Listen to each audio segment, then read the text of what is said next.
पलकों को झुकाना सीखा है कहाँ से ये जादू चलाना।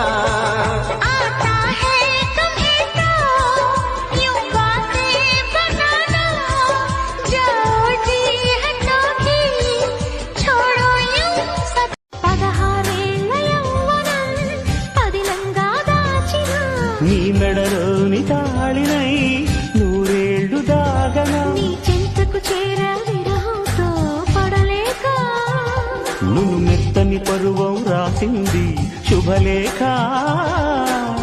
సారాగాల సాగరాన సోటి చిలుకై సోలిపో.